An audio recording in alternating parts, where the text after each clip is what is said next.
Hey everybody, Steve Prisbrowski here. Welcome to episode 56 of Reach for the Firefighter Badge. Episode 56 is going to discuss more about social media, specifically things to avoid while serving as a firefighter or even worse, preparing to become a firefighter.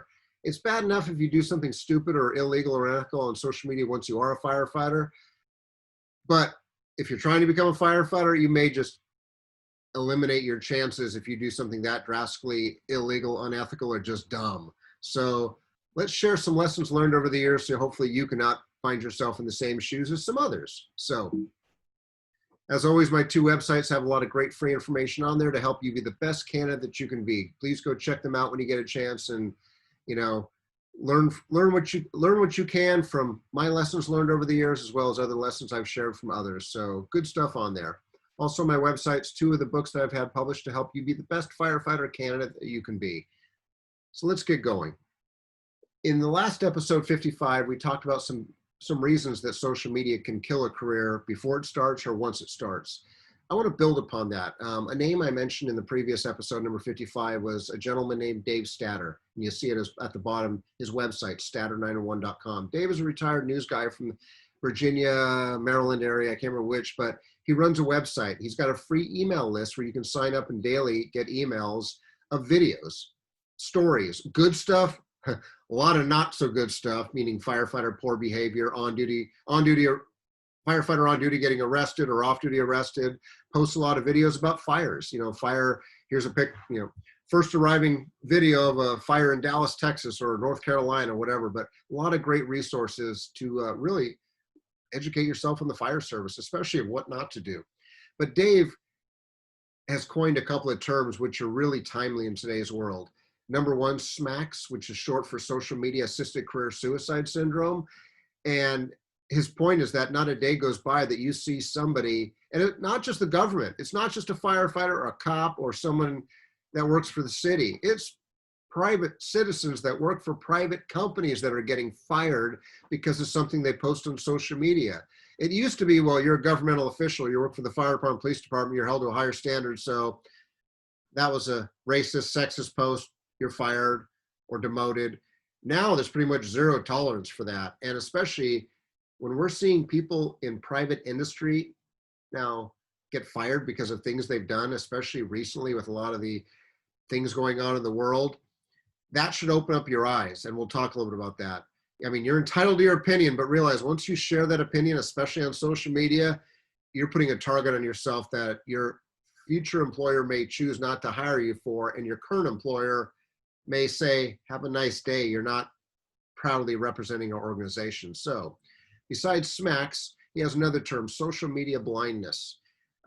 Basically, if you've heard the term tone deaf, it's sort of the same thing, but you post something on social media and you're totally clueless or oblivious to what's going on in the world today. I know we live in a very political society, very polarizing with a lot of the issues we're dealing with, but in today's world, most employers have, especially fire departments, have social media policies about what you can do, and whether it's on duty or potentially even off duty. And I know some people go, well, it's my off duty time. Yes and no, and I'll get to that in a second, because again, I'm not a lawyer. I'm not giving you advice, legal advice. I'm just giving you best practice advice based on what we're seeing on a daily basis. I'm seeing people getting fired around the country in all walks of industries because of stupid shit they're posting. So here's something a lot of people hang their hat on, it, that the First Amendment does not always protect you. Everyone go, my First Amendment rights are free speech, so I can post something on my Facebook page because it doesn't say I work for XYZ fire department. I'm just like in a suit, so you wouldn't even know I'm a firefighter. It doesn't say I'm a firefighter, what fire department I work for, but I'm going to post a racist post or a sexist post or a harassing post or just something tone deaf or social media blindness deaf in today's world. Well, here's the issue is you may not be protected because even if you don't tie yourself even if there's not a nexus on your social media page that you work for the fire department or you work for that employer, I bet you if anyone goes to your Facebook post, your page, even if you don't say you work for a department, they'll probably figure it out based on seeing the pictures and the posts you make. It's not too difficult. There's that connection. So to be protected, number 1 and 2 here, most people, it's not an issue. Speech must involve a matter of public concern. Well, you could probably argue almost everything is public concern. Okay. Number two, must be made as a private citizen. Hey, I was off duty. I wasn't in uniform. I was off duty on my own time. Okay. That's the easy one usually too. Where the thing that people tend to forget is the next one. When the employee's interests must outweigh the employer's interests. What that means is that you spouting off something racist or sexist, your interest does not outweigh your employer, because now by you saying something sexist, racist, or totally just inappropriate, think about it. You're not bigger than your organization. None of us are. Our organizations were there before we got there, and they'll be there long after we're dead and buried 6 feet under.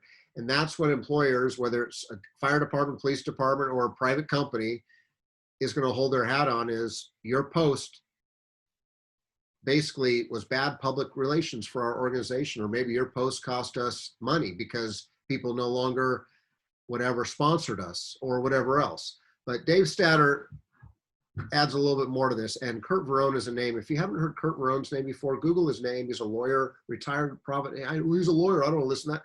He's a good dude. He's a firefighter's firefighter.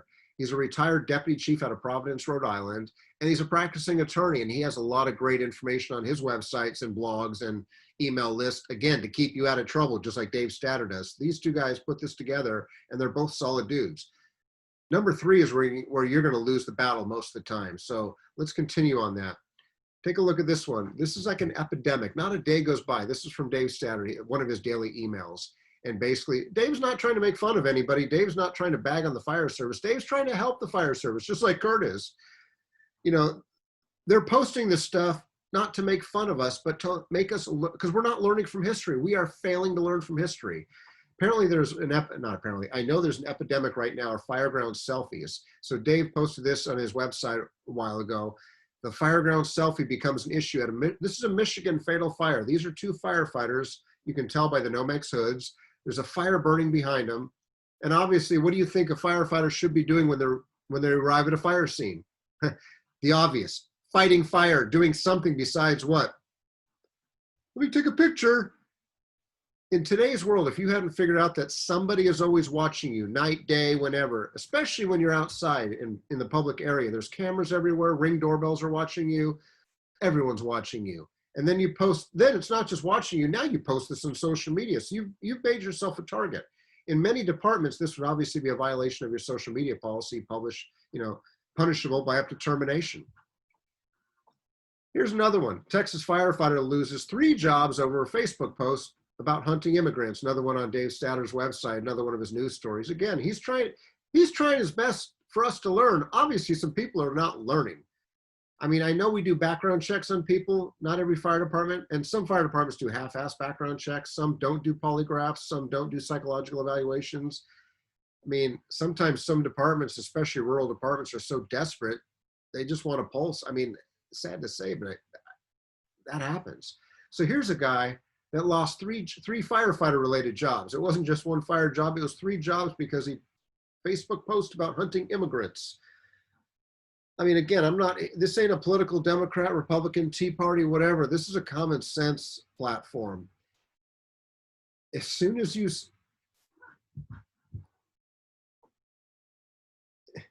on your Facebook, your social media, or your internet, in all honesty, I've yet to find a good reason to make any political post. I've yet to find a justifiable reason. I mean, I don't care what flag you wave. Again, I don't care. Just vote. Vote and don't complain, but vote. But the point is, as soon as you start getting political, whether it's on Facebook, Twitter, Instagram, whatever platform, or even worse, even in conversations with others, it's a no-win battle. So here's a guy that lost 3 of his jobs. And again, once this stuff is out in the media and the public latches onto it, because a lot of people don't understand privacy and they don't understand, I mean, in all honesty, most people don't lock down a lot of their Facebook stuff or their social media sites. I mean, I'm not saying you have to make it private, but with your posts and the information you share about yourself, most people are pretty lackadaisical. So it's pretty usually easy to figure out somebody who works for a fire department. Hell, even if they don't say that they're a firefighter, they don't look like a firefighter, Google that person's name and I bet you'll find out they're a firefighter because of all their posts. So Here's a guy who lost 3 jobs. And then here's another one from New Jersey. The original post on Twitter was, I'm sure the owners of this business that burned at the New Jersey boardwalk appreciate that you all had enough time to pose for these great pictures of yourselves with their livelihood going up in smoke in the background. Very classy. I mean, here's the guys on the left. They're all hamming it up for the camera. Hey, what's up? Smile while the building's burning. Then the person who retweeted it, if it's one thing I love, it's firemen that live for the social media attention more than the actual job. Hashtag attention whores. Hashtag garbage humans. Sad to say, there are some people that get on this job, whether it's volunteer career, just for the t-shirt, just for the sticker, just for the license plate, just to be for the turnouts. Sad to say. I mean, these people, like every firefighter, should have taken an oath of office to protect and to serve. Obviously, they're not protecting and serving. And think about it. They've pretty much tied the hands of their fire chief. As soon as this gets out, and obviously you know who it is because these guys even advertise their department, once their fire chief or their city council or their city manager or board of directors, board of commissioners gets this, you've tied your boss's hands. The fire chief probably doesn't have much else to do but fire your ass. And I'm not trying to be harsh or mean, but because you think about it, if he doesn't or she doesn't, now the department's going to look like they tolerate this behavior. It's just not a good situation to be in. So here's some more on the First Amendment. As I shared earlier, the 3 items that you had to prove to be protected, which again, you probably couldn't prove number 3. More from Dave Statter and Kurt Verone. If the speech, free speech, your free speech based on these fireground selfies cause actual harm or disruption to the mission and function of the employer, guess what? You just lost your first protection. So think about that. By you posting those pictures, can you prove reasonably, beyond a reasonable doubt, that there was disruption to the mission? Yeah, what's our mission for the fire department? Protect lives, protect property, save lives, property. Were those guys saving lives and property? No, they're watching. Oh, they weren't even watching it. They were getting the pictures taken. So yeah, that disrupted the mission. Did that disrupt the function of the employer? Oh yeah, it's going to make people wonder, why do we even have a fire department? You don't believe me right now? Look at the amount of police departments under fire across the country. This is 2020 as I'm talking right now. I don't know of a police department around the country that is not under fire with people, citizens basically saying we need to defund the police, we need to reform police agencies, we need to reduce their budgets to try something different because what we have in law enforcement is not working. I mean, that's the common message and theme around the country, whether you agree or disagree. Now, if we start to see stuff like this, what's to say you don't see defund the fire department? I mean, I'm not comparing it to the tragedies that have happened to George Floyd and the other tragedies around the country, but in all honesty, you let enough buildings burn, or God forbid there was a life inside one of those buildings, and that person died while you're out there taking a picture, that ain't gonna fly. Yeah, defund the fire department. I can see that one coming. Detroit Fire Department, first of the year, I think it was New Year's Eve of 2019 going on 20. They had 15 firefighters, give or take, posing in front of a burning structure. It was a cool picture to see them all smiling. And their claim to fame was that, hey, it was our battalion chiefs last night, last fire, so we all took a group picture in front of the burning building. Well, Detroit, like a lot of big cities back in the Midwest, has a lot of vacant buildings. I mean, tons of vacant buildings, very sad to say, because the economy is just going tanked out. Well, that is still someone's home, and it wasn't a vacant home. Apparently, the elderly gentleman that lived there, his family saw that picture and they say, wait a second, that's my whatever grandpa's home. Or why didn't you try to put the fire out and save his home? They're saying it's vacant. Well, why do we have a fire department? Now Detroit Fire Department is getting sued by this guy's family saying, yeah, nobody was home, but it wasn't vacant. There was still belongings, personal belongings in there, and they could have at least done something. The house was under renovation.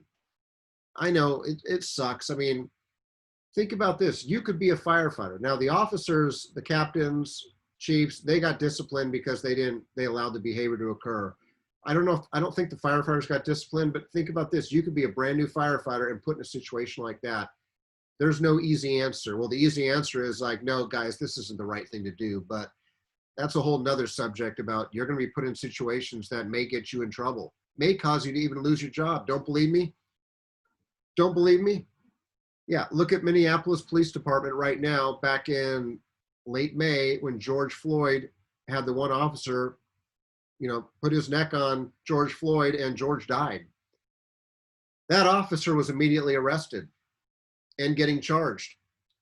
Guess who also was charged? Those other 3 members that were right in that vicinity. Why? Because they didn't do anything. They didn't stop behavior. Now, I know that is not an easy behavior to stop, especially when apparently Derek, I can't remember his last name, the police officer, he was the field training officer. He was like the superior officer for at least one of those guys around. And one of the guys was like 3 days out of the academy. That's a no-win situation. But now that officer, brand new, is going to potentially go to jail. Maybe, maybe not. Time will tell. We'll see what happens there. But we have a duty and an obligation to do the right thing, to serve the community and save lives and property when possible. And saving lives and property works for firefighters, police officers, any line of work, because that's what we took an oath of office to do. So there's a lot of similarities there of duty to act. And I think that's the key as a firefighter. You have a duty to act and do the right thing. And sometimes, unfortunately, your bosses may put you in a bad position where you may have to be the one that has the courage under fire to raise your hand and say, no, guys, we shouldn't do this. This is wrong. This is someone's house. Hey, shut up, Proby. Because I'll be honest with you, if those other 3 cops were, because remember, everyone's videotaping George Floyd basically dying right now. If those other 3 individuals had looked at that one cop with the knee on George and pretty much said, hey, dude, chill, relax. No, hey, I think he's got the message, relax. Or, dude, Cap, or whatever the guy's title was, get up. No, hey, we got this. If they had done that, I bet you people wouldn't be asking for their jobs. They'd just be focusing on the one cop. Maybe not. But they didn't. That's the key. So again, we all have a duty and obligation regardless as civil servants to do the right thing. And it gets crunchy. I totally get it, because you don't want to be a snitch. You don't want to go against your team. But you know what? Sometimes, especially with social media, when someone says, hey, let's take that selfie. Let's not take the selfie. Or in another situation I'll share shortly in a video, maybe the one that says, no, we're not going to do this, and post this on social media. So translation, if your comments,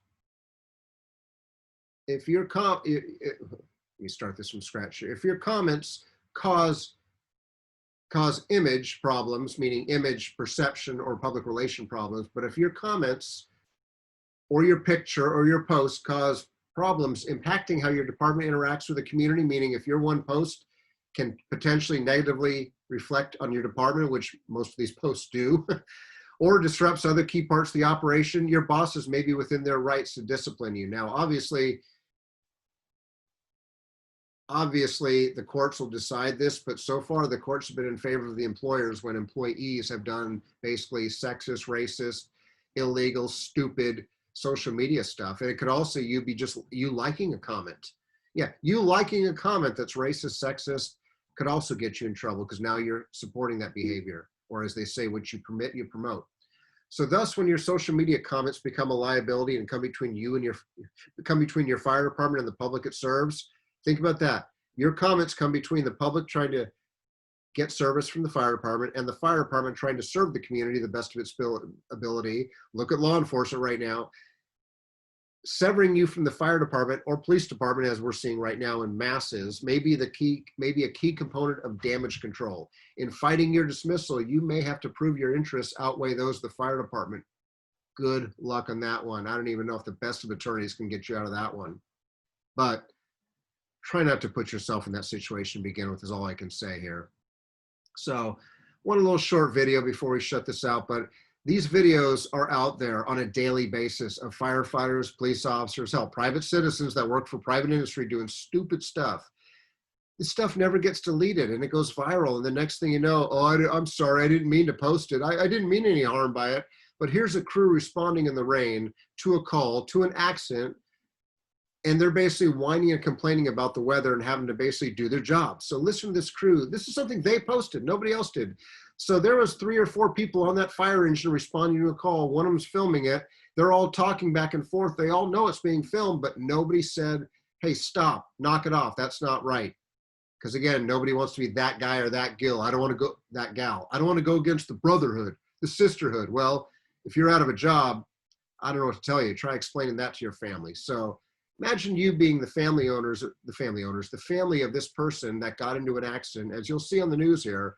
And now this is how the 911 responders, who are supposed to be nice with a smile on their face and competent and solve the person's problem, are when they're responding. Talk about hypocritical.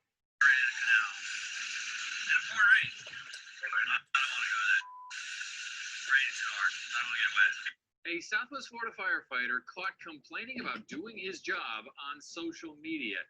Did you hear what he said? That Moorhaven first responder is whining about the rain mid-rescue. An ABC7 viewer sent the video to us. I'm Jeff Butera. Hi, I'm Krista Focus on now. The video is spreading and getting a lot of attention. But twist, ABC7's Simone Cucurullo is getting us more on why the firefighter is now fearing for his life. Shocker. Jeff and Krista, an ABC7 viewer sent us this video, now making the rounds on social media. I took the video here to the Hendry County Sheriff. He already knew about it. That's because the firefighter under question lives here in LaBelle. And yesterday he filed this report with the sheriff saying that because of the Snapchat video he posted, he's now receiving threats on social media. Shouldn't have posted it. It's the video rocking the tight-knit LaBelle community. Saw the video on Snapchat. Ken Spizzato is one of many who tell me they're upset with the way a Moorhaven firefighter is talking in this Snapchat video. I don't want to go to that. Raining too hard. I don't want to get wet. In a report filed with the Hendry County Sheriff's Office, LaBelle resident Robert Saracen says he's receiving threats on social media stemming from the Snapchat he posted on June 17th. He filmed it and was saying some derogatory things about it. But Hendry County Sheriff Steve Whitten tells me there's not much he can do for Saracen since there's no immediate threat. The sad reality is that, when you make your own bed, sometimes you have to lay in it. And when it comes to possible punishment for these actions, If one of my guys had made a video like that and posted it, they would not have a job here tomorrow. so we reached out to Glades County, where Saracen works as a firefighter. The director of public safety tells me, quote, "It is in the process of being handled. It will be taken care of." But he would not elaborate on what action is being taken and declined our request for an interview. If you're saying things and posting things and doing things that are harmful and hurtful to other people, that's probably where the line needs to be drawn. Meantime, Ken, a family friend of the people involved in the crash Saracen was responding to, wants one thing from him. He could have said anything, but instead what he's done is he's chosen to say nothing. It just really goes to show, again, kind of where that person's heart is and what they really think and what they really feel. Now tonight, I did go to a possible address for Saracen to try and get his side of the story. When we pulled up in our truck, we saw a man sitting on the porch run inside. I knocked on the door and left a note with my contact information, but so far, we've heard nothing back. I'm reporting in Hendry County tonight. Simone Cucurullo, ABC7. Sadly, stories like that happen every day across the country. Like I said, go to Dave Statter's website, statter911.com. Google firefighter behavior, firefighter arrested, firefighter in trouble. And it's not just firefighters, police officers, it's every person from every line of work, professional athletes. And you're wondering, or I'm wondering, what are we not learning from this? Are we not teaching and educating our personnel to use common sense? Well, that's the problem. Common sense isn't as common. But here's the thing that really disturbs me that you should keep in mind as well, too. He wasn't by himself. He had at least one other person in that cab. When he's doing that, they're all joining in. So now they're all potentially in trouble. But when you're in the cab of an engine,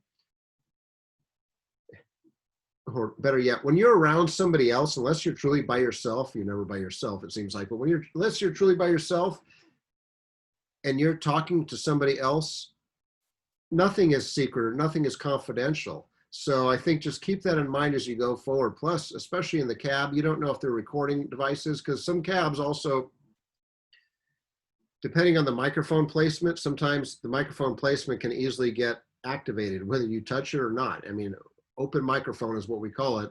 And I've heard some stories of crews that are talking really, really negatively when the microphone is open. And again, in today's world, nothing gets deleted, everything gets saved, and everything gets heard and seen. So how would you like to be that person's family? Imagine that being your loved one. Here's the crew responding. Do you think when they got there, they had a smile on their face and they were doing the best patient care possible? Something tells me I doubt it.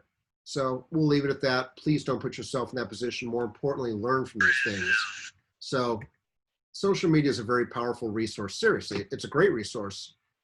use it wisely, learn from the mistakes of others. And if your gut is ever telling you, maybe I shouldn't hit this post or like it, then don't. Because again, you can't take back your actions just like these people can't. So think back to what that police officer said, or that sheriff. That was one of my personnel, they'd be out of a job. Yeah, that's today's governmental world. And not just governmental world, private industry world across the country. So, as always, thank you very much for the gift of your time. Please feel free to reach out if I could ever be of assistance. So until the next episode, y'all take care, be safe, and please don't do anything stupid or inappropriate that you provide or give me ammunition or Dave Statter or Kurt Rowan information to use in the future, because we're